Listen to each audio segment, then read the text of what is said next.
तो दोस्तों नमस्कार, मैं हूं अनिल और रेसलिंग सुपर धमाल में आपका स्वागत है। तो दोस्तों आज बहुत सारी खबरें हैं WWE से रिलेटेड, इसलिए वीडियो के अंत तक बने रहें। और अगर आप चैनल पर नए हैं, सब्सक्राइब करने के बाद ऑल पर क्लिक करें क्योंकि ये फ्री है और यहां आपको हर प्रकार की रेसलिंग जगत से जुड़ी हुई तमाम जानकारी मिलती है और मिलती रहेंगी। इसलिए वीडियो को लाइक करें, शेयर करें, सब्सक्राइब करने के बाद ऑल पर क्लिक जरूर करें। तो चलिए दोस्तों बात करते हैं सबसे पहले ट्रिपल एच के बारे में। दोस्तों WWE के क्रिएटिव हेड के प्रमुख बनने के बाद ट्रिपल एच को फैंस की पसंद का ख्याल रखने के लिए काफी सराहना मिली है। हालांकि former WWE head writer Vince Russo और जोनाथन कोचमैन ने हाल ही में नाइट ऑफ चैंपियंस 2025 इवेंट पर चर्चा करते हुए बताया है कि कई बार ट्रिपल एच फैंस की उम्मीदों पर खरे नहीं उतर पाते हैं। उनका मानना है कि इसकी वजह व्यक्तिगत मामले हो सकते हैं।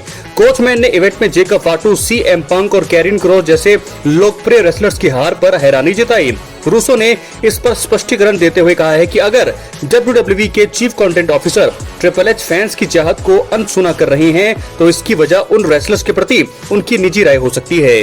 रूसो ने कहा, ट्रिपल एच उस व्यक्ति के बारे में एक खास राय रखते हैं। हम वहां नहीं हैं, हम लॉकर रूम में नहीं हैं, हमें नहीं पता कि इतिहास क्या है। दोस्तों वहीं आपको बता दें इसके अलावा कि रूसो ने जोर दिया है कि ट्रिपल एच का किसी रेसलर के प्रति व्यक्तिगत रवैया फैंस की इच्छाओं पर भारी पड़ सकता है। उन्होंने कैरिन क्रॉस का उदाहरण दिया, जिनकी लोकप्रियता के बाद भी ट्रिपल एच उन्हें मौका नहीं दे रहे हैं। रूसो ने कहा है कि सभी जानते हैं कि triple H internet wrestling community को कितना महत्व देते हैं, लेकिन इस मामले में वो फैंस को कैरिन क्रॉस नहीं दे रहे हैं। इससे पता चलता है कि ट्रिपल एच के कैरिन क्रॉस के साथ जो भी व्यक्तिगत मुद्दे हैं वो फैंस की इच्छाओं से ऊपर हैं। कोचमैन ने भी सहमति जताते हुए कहा है कि जब फैंस किसी चीज को लेकर स्पष्ट रूप से अपनी राय दे रहे हैं तो उसी के अनुसार चलना चाहिए। दोस्तों रूसो का मानना है कि एक समय आता है जब आपको फैंस को वही देना होता है जो वो चाहते हैं। हालांकि ट्रिपल एच और कैरिन क्रॉस के बीच के मुद्दों के बारे में फैंस को जानकारी नहीं है, लेकिन अगर वे अपनी बात रखना जारी रखते हैं तो शायद ट्रिपल एच उनकी बात सुन ले। ये सिचुएशन दर्शाती है कि WWE में क्रिएटिव फैसला हमेशा केवल फैंस की पसंद के अनुसार नहीं होते हैं, बल्कि कभी-कभी व्यक्तिगत राय और इतिहास भी इन फैसलों को प्रभावित करता है। तो दोस्तों अब तक कैसा लगा है आपको ट्रिपल एच का काम? WWE में अपनी राय कमेंट बॉक्स में जरूर दें। क्या ट्रिपल एच कर रहे हैं WWE को बर्बाद?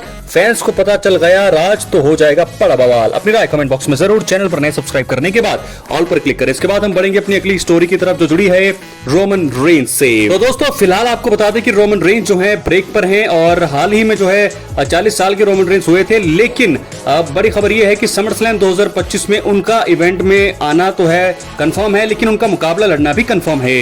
लेकिन सवाल ये पैदा हो रहा है कि 3 कहानियों में से वो कहां जाएंगे। पिछली वीडियो में मैंने आपको बताया था कि वो जरूर जाने वाले हैं नए ब्लड लाइन के साथ। उनको वहां पर काम करना है, बहुत सारी चीजें वहां पर करनी है, क्योंकि नए ब्लड लाइन में बहुत सारी चीजें आ गई हैं, बहुत सारे नए लोग वहां पर आ गए हैं। टांगा लोआ ने रिटर्न कर लिया है, वापसी कर ली है, और साथ के साथ हिकोलायो जो कि टाला टोंगा के नाम से आ चुके हैं WWE की दुनिया में। तो ऐसे में रोमन रेंज, जिमी ऊसो और जेकब फाटू की हेल्प जरूर करेंगे। ऐसे में दोस्तों आज की इस वीडियो में मैं आपको बताने वाला हूं कि किस प्रकार वो जॉन सीना पर भी अटैक कर सकते हैं, जॉन सीना पर भी निशाना साध सकते हैं और समर स्लैम 2025 के लिए मुझे लगता है चुनौती दे सकते हैं वो जॉन सीना को। हालांकि कोडी रोड्स जो है इस समय उनको मौका मिला है जॉन सीना के साथ मैच लड़ने का, लेकिन मुझे ऐसा लगता है कि अगर रोमन रेंज समर स्लैम में रिटर्न करें, उनका मैच ना हो, तो समर स्लैम में जब जॉन सीना हारेंगे या जीतेंगे, अगर वो रिटेन रखते हैं तो समर स्लैम में रोमन रेंज आकर के जॉन सीना पर अटैक कर सकते हैं और अनडिस्प्यूटेड चैंपियनशिप के लिए अपने मैच की मांग कर सकते हैं। तो क्या यह होने वाला है?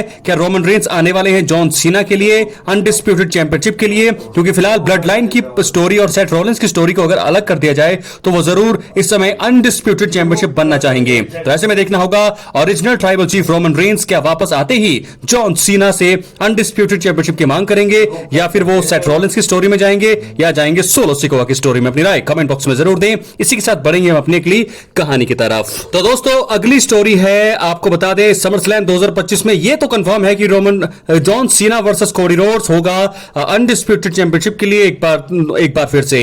रेसलमेनिया 41 में हमने देखा कि जॉन सीना ने कोडी रोड्स की बादशाहत को खत्म किया और रिकॉर्ड 17 टाइम वर्ल्ड चैंपियनशिप अपने नाम करी।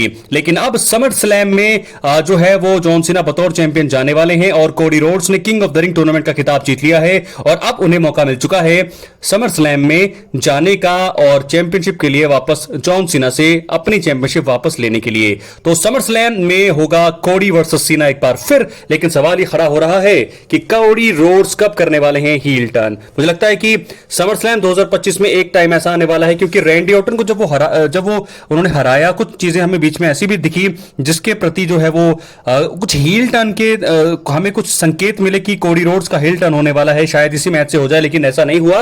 लेकिन अब ऐसे संकेत मिल रहे हैं कि समर स्लैम 2025 में कोडी रोड्स हरा देंगे जॉन सीना को, और वो हराएंगे जब उनका टर्न हील होगा, और वहीं से जॉन सीना का बेबी फेस का जो टर्न है वहां से शुरू हो जाएगा।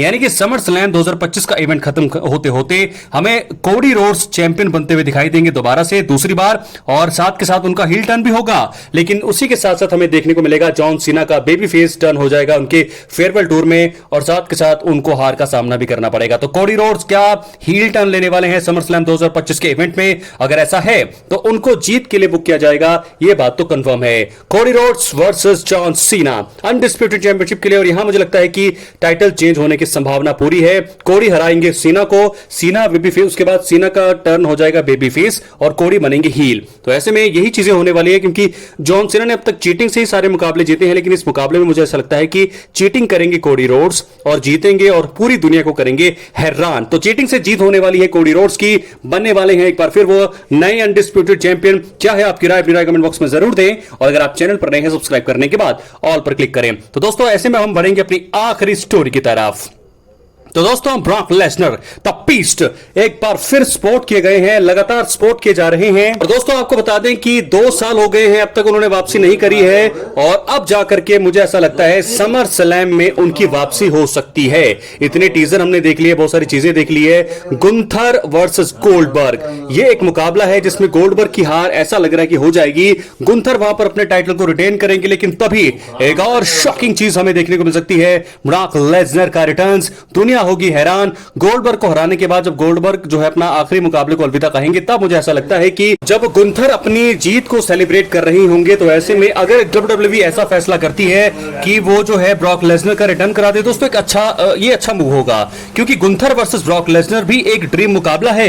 क्योंकि गुंथर और ब्रॉक लेसनर आमने सामने आए थे रॉयल रंबल 2025 के बड़े इवेंट में। तो ऐसे में पूरी संभावना है कि अगर ब्रॉक लेसनर ट्रिपल एच अगर ये फैसला करते हैं, तो मैं बोलूंगा कि सबसे बढ़िया मूव होगा अब तक का, और ये होना भी चाहिए। गुंथर और ब्रॉक लेसनर हमने देखा था रॉयल रंबल में एक दूसरे के आमने सामने आए थे, और वहां से ही लोग चाहते थे कि इन दोनों का मुकाबला हमें देखने को मिले। एक ड्रीम मुकाबला ये हो सकता है, और ऐसे में आपको बता दें कि गुंथर बैक टू बैक बड़े मुकाबलों में आ सकते हैं और अपना नाम कमा सकते हैं, जो कि ऑलरेडी वो अपना नाम कमा चुके हैं। सबसे पहले गुंथर गोल्डबर्ग मैच के बारे में बात करें तो गुंथर इस मुकाबले को जीतेंगे दोस्तों, क्योंकि गोल्डबर्ग आखिरी समय में चैंपियनशिप अगर जीतेंगे तो उस चैंपियनशिप जीत का मतलब नहीं होगा, क्योंकि वो जो है उसके बाद फिर उनको एक और मैच लड़ना पड़ेगा चैंपियनशिप को रिटेन करने के लिए। तो ऐसे में गुंथर ही जीतेंगे, लेकिन जब गुंथर सेलिब्रेट कर रहे होंगे तो एक और शॉकिंग रिटर्न समर स्लैम के इवेंट में ही, या फिर दोस्तों या फिर समर स्लैम में ये चीज होगी, या सैटरडे नाइट मेन इवेंट में जब ये मुकाबला होगा, तभी ब्रॉक लेसनर की वापसी की जा सकती है। लेकिन मुझे ऐसा लगता है कि गुंथर को समर स्लैम में शायद कोडी तो चैलेंज नहीं करेंगे, तो गुंथर में मुझे लगता है कि ब्रॉक लेसनर आ सकते हैं। ब्रॉक लेसनर अपने मुकाबले की डिमांड कर सकते हैं, और ऐसे में गुंथर वर्सेस ब्रॉक लेसनर एक बड़ा मुकाबला होगा वर्ल्ड चैंपियनशिप के लिए। अपनी राय कमेंट बॉक्स में जरूर दें, चैनल पर नए सब्सक्राइब करें। बहुत बहुत धन्यवाद।